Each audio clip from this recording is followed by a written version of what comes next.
Hello friends, welcome back to my channel. If you're already a subscriber, I appreciate you. My name is Dayna. For those of you that don't know, I'm 25 years old and I have been on a health and fitness journey for a little over a year now. I document my journey also on my TikTok and Instagram, so if you don't already know about that, I'm going to leave the handles here and also the links down below so you can check those out if you have not already. First, I want to thank you all for being here and just being a platform for me to talk about my weight loss journey. It has been an incredible year or so since I officially started, and I'm just so happy that I began sharing my journey on my socials because it's just led me to so many opportunities, and here I am sitting on YouTube telling you all about mine so that you can start yours or continue with yours. Today on my way home from work, I just decided to do an impromptu video kind of explaining my journey, how I got started, what has kept me here, and what I plan to do in the future. So I wanted to share all of that with you guys that may not already know.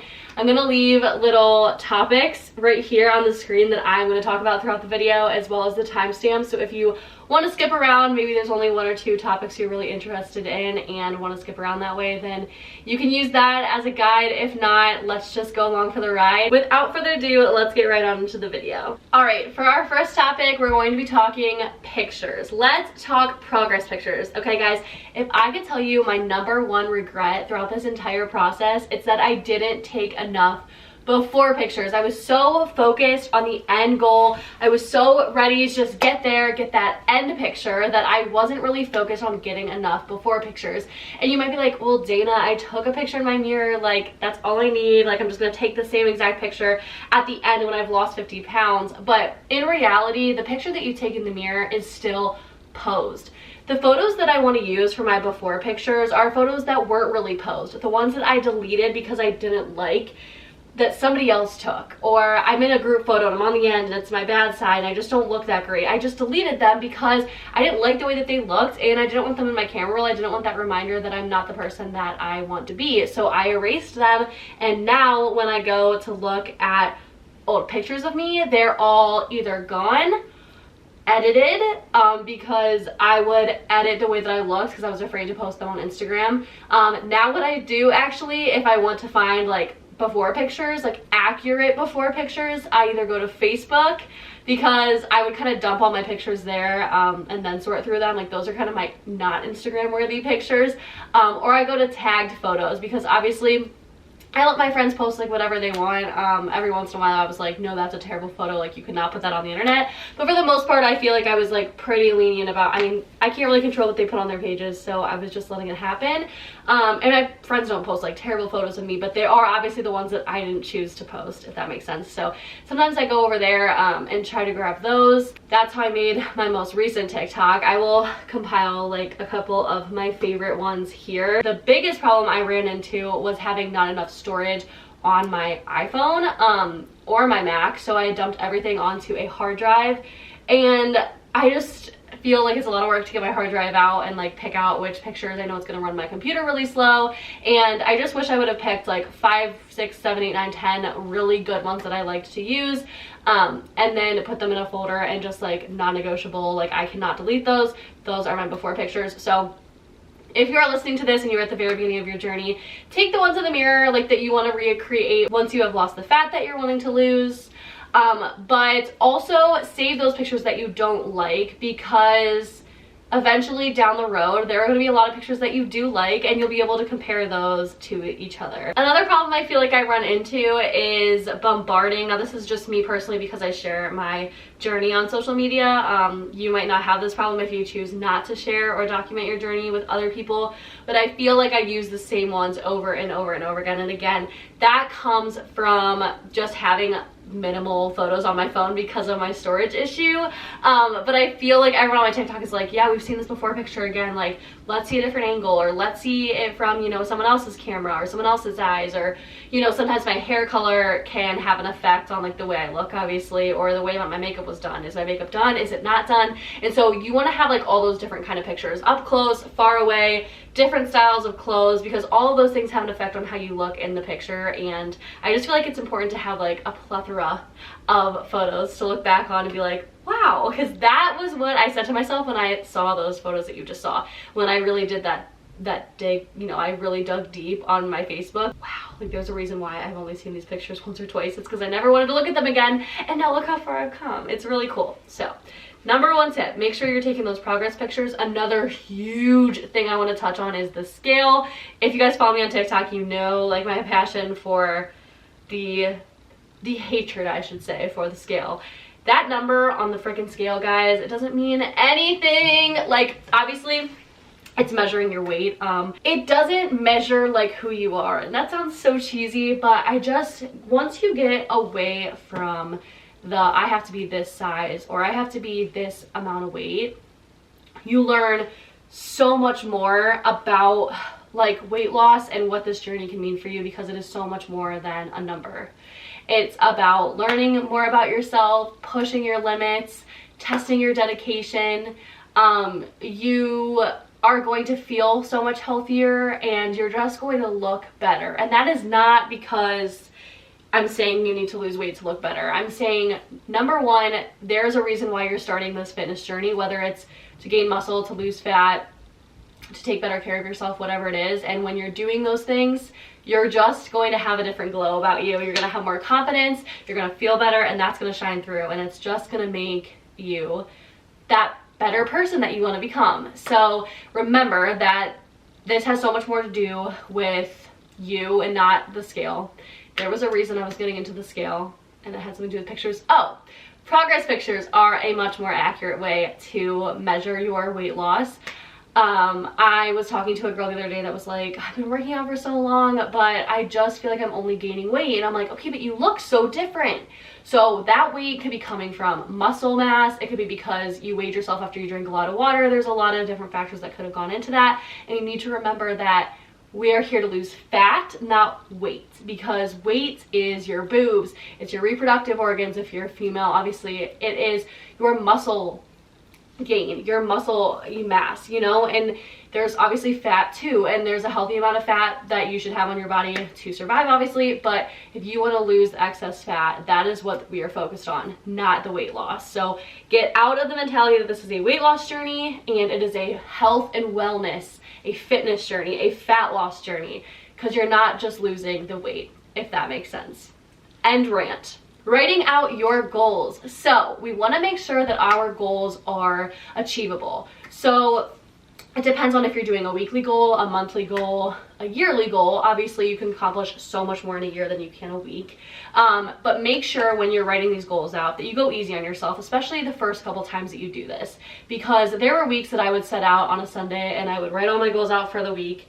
I would never look at my calendar again, and I'd open it up the next week and be like, oh, all these things that I like didn't get done because I overcompensated for what I was able to do. I work, you know, well, my work schedule has been crazy, but depending on your work schedule, you may work a 9 to 5. You cannot get to the gym every day. If you just start January 1st, you're like, I'm going to the gym every day after my 9 to 5. It's just not very realistic. And you know yourself better than I do, obviously. If you are setting out to do it and you want to just do it, go for it. But don't be disappointed if you need to take a rest day or if you feel like it's just not working for you, because that's okay. Goals can be changed, they can be altered, you know, to fit your schedule, to fit your individual goals. And I feel like it's important that you take it easy on yourself and make them achievable, because you're much more likely to stick with a goal or New Year's resolution or whatever it is if you show up.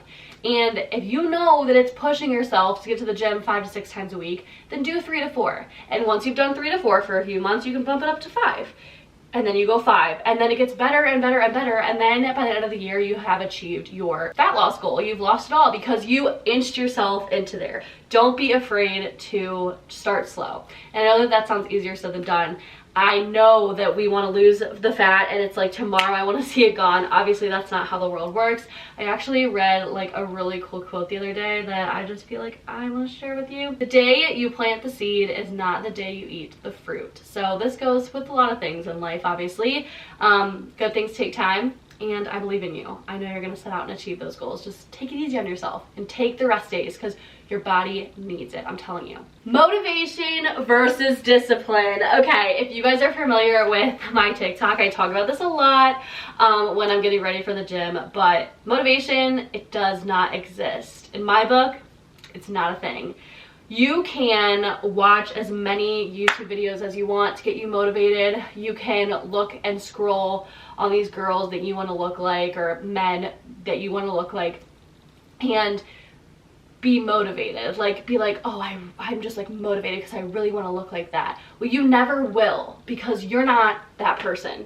So the motivation comes from within you, and that's called discipline in my book. I did this on one of my old videos, but we're gonna do it again because I like to have resources. So here is the textbook definition of motivation: the reason or reasons one has for acting or behaving in a particular way. So there's a reason for you to act that way. Is the reason what you see on social media? Is the reason, it's all about the reason, okay? Discipline, the practice of training people to obey rules or a code of behavior using punishment to correct disobedience. The reason for wanting to, oh, my battery's flashing at me. The reason for wanting to go is not what's going to get you there. The practice of going, getting in the routine, those kind of things is what's going to get you to the gym and keep you going to the gym. Eating healthy, whatever it is that you need the discipline for. Okay, battery is switched out. We are ready to go. I hope that makes sense. Let me know if you have any questions on that or want to have a little debate. I'm always open to learning other people's opinions kind of, and just seeing how that can help my own life. So I hope that kind of speaks to you. I mean, that's how I look at it. I love getting comments that are like, oh, I wish I had your motivation. Like, it's not motivation.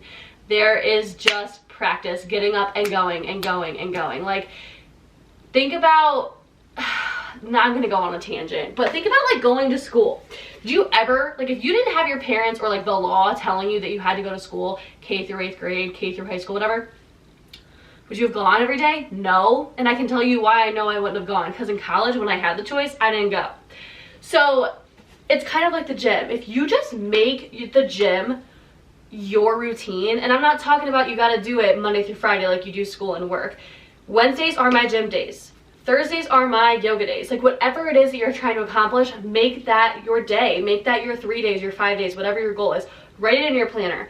Do it for 6-7 weeks and see how your life changes, and watch that discipline take charge. Eating healthy tips. This is like kind of not, I mean, obviously like not my scope of practice. I am training right now the NASM personal training certification. I am earning that certification here pretty soon after I take my test, but it's not really about nutrition. But I can give you my tips on just what's helped me like make healthier choices, and how I track my food and stuff. So I track my food on MyFitnessPal. I'll put like a little, you know, picture of it here if you don't know what that looks like. I've also heard people at work talk about LifeSum. So I think I tried LifeSum back in college and I didn't love it, but that was also because I was just like new to tracking. So tips for tracking, I can make like a whole separate video on this, honestly. So comment down below if that's something that you're super interested in. But basically, you just gotta get the hang of it. It's all about measuring. I recommend grabbing a food scale. I have one on my Amazon storefront. The link is down below if you want to check them out. Or honestly, any food scale. You can get them at Walmart, Costco, Target, Amazon, whatever. And yes, it becomes kind of tedious, but if it's something that you want to achieve, again, it's just practice, discipline, getting yourself in the hang of that.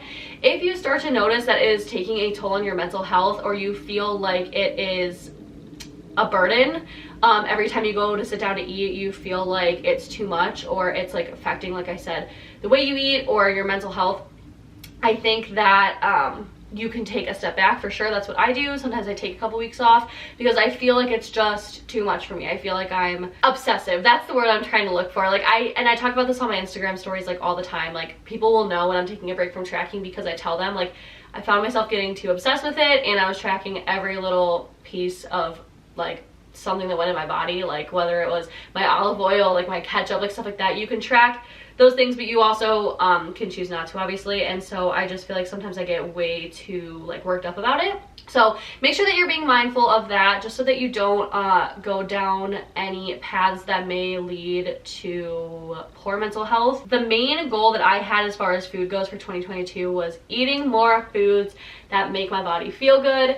instead of telling yourself that you're gonna eat healthy, I'm gonna eat like vegetables at every meal, like eating foods that just make my body feel good, like paying attention to what I'm putting in my body and how I feel after I eat it, is something that I definitely wanted to work on in 2022. And I feel like so far, I mean, we're only to February 1st, but I feel like I've done a pretty good job. And the foods that I'm putting in my body, even if I do eat sugar here and there, obviously, is all about portion control. And instead of sitting down and eating my entire brownie sundae, I'm just eating half of it and I'm saving the other half for tomorrow, because I know if I eat all of it, my stomach will hurt and I'll feel so crappy about myself, which I don't want to feel that way. Just paying attention to those kind of things has really helped me. So I hope that that helps you with that part. And like I said, I can make an entire video on like eating better and what I did to get there. It's just, I just want you to know that's like not my scope of practice. So weightlifting tips. Okay, so I started doing an excessive amount of cardio, and I have a video over on my TikTok page explaining that, so I'll link that down below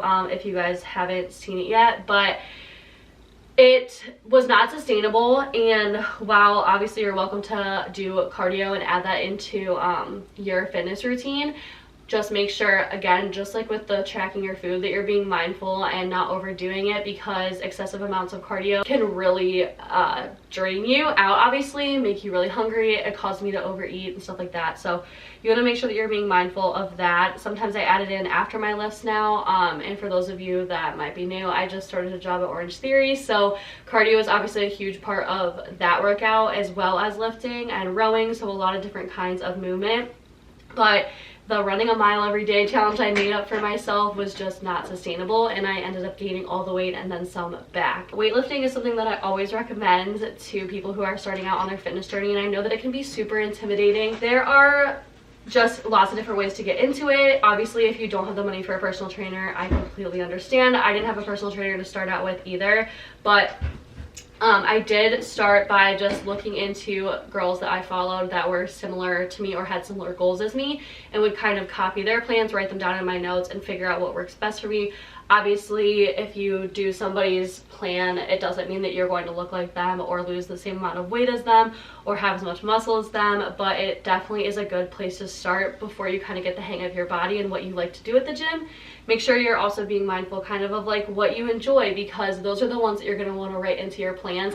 I hate Bulgarian split squats. I know they're supposed to be great for your booty, but I just don't really do them all the time because I hate them. So I know that I dread them and I like don't want to do them, so just don't write them into my plan unless I'm really trying to challenge myself. Also, I always recommend making a plan before you go. A lot of people are always scared that they're gonna be like wandering around the gym like looking like an idiot, not knowing where the machines are, but I always tell people like nobody's looking at you. I know it feels like they are, but everyone is there to work on themselves just like you are, and they are focused on what they're doing. But if you are somebody that you feel like that happens every time you go to the gym, then making a plan is a great way to start. Write it in your notes. I'll put like an example of like what I put in my notes. It's super simple. I just pick it out before I go, and then I walk around and I know where it is. Another thing that I tell people is like, if you want to write where the machine is like in your notes, like nobody knows what that note looks like. So if you want to go to the leg press but sometimes you forget where the leg press is because you're new to your gym or whatever, you can be like, oh, it's over in the corner like by the bench press or whatever. Also put on a cute outfit. Make sure that you look and feel super confident and you're just like ready to take on the workout, because that always helps me. I used to always show up to the gym in like big old baggy t-shirts, which I thought was helping me because it was kind of like covering up my insecurities. But the more I showed up in like cute outfits and looked and felt confident, the better my workouts were. Making a fitness account. So I always get questions about people like, oh, like how, like I could never like document this, like, and I felt the exact same way because I felt super judged by people who were like in my past that followed me on my personal account. So I started a separate one, which I had already started the TikTok at this point, so the Instagram just kind of followed that.